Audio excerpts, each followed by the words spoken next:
যার বাবা নেই সেই শুধু জানে বাবা না থাকার কত কষ্ট। আসসালামু আলাইকুম, কেমন আছেন সবাই? আমার আর একটা নতুন ভিডিওতে আপনাদের সবাইকে স্বাগতম। আজকের ভিডিওটা একটু অন্যরকম। আমার আব্বু হঠাৎ করে একটু অসুস্থ হয়ে পড়েছে, তো তাকে নিয়ে আমি হসপিটালে চলে এসেছি। আমার আব্বুকে নিয়ে এসেছি আমাদের সাভারে পপুলার হসপিটালে। এখানে নিউরোলজি ডক্টর দেখাবো। ডক্টরের নাম হচ্ছে তৌহিদুল ইসলাম চৌধুরী। উনি হচ্ছে নিউরোলজি বিশেষজ্ঞ, উনি প্রফেসর। তো আমার আব্বু ঈদের একদিন পর হঠাৎ করে ওয়াশরুমে শাওয়ার নেওয়ার সময় পা পিছলে পড়ে যায়। তো সে মাথায় আঘাত পায়, কিন্তু আমাদের কাউকেই কিছু বলে না।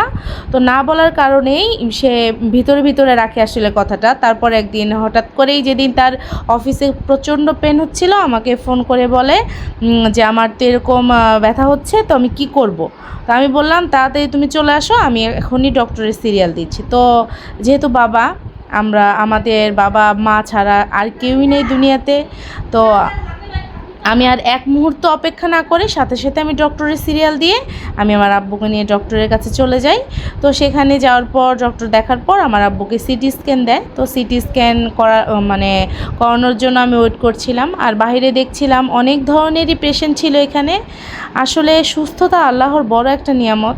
যারা অসুস্থ শুধু তারাই জানে কতটা কষ্ট নিয়ে তারা অসুবিধা থাকে। এই দেখেন, একটা ভদ্র মহিলা এখানে বসে আছে, তার নাকের এই নলটা দেখে আমার এতটাই কষ্ট লেগেছে, মানে আমি কি বলবো, আসলে আমার ভাষা নেই বলার মতো। আমার অনেক কষ্ট লেগেছে।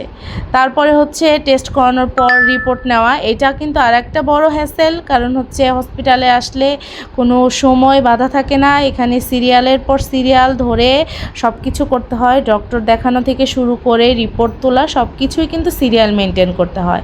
আর আসলে আমরা যদি সিরিয়াল মেনটেন না করি, নিজেরাই যদি সিরিয়াল ভঙ্গ করি, তাহলে কিন্তু অন্য সবার জন্যই অসুবিধা হয়ে যাবে। তো আমি অনেক অপেক্ষা করে ডক্টর দেখালাম, তারপর হচ্ছে টেস্ট করালাম সিটি স্ক্যান। এখন রিপোর্টের জন্য আমি আর আমার আব্বু সিরিয়ালে দাঁড়িয়ে আছি, কখন রিপোর্ট নিব। রিপোর্ট নিয়ে ডক্টরকে দেখাবো। সবাই আমার আব্বুর জন্য দোয়া করবেন, আমার আব্বু যেন খুব দ্রুত সুস্থ হয়ে যায়।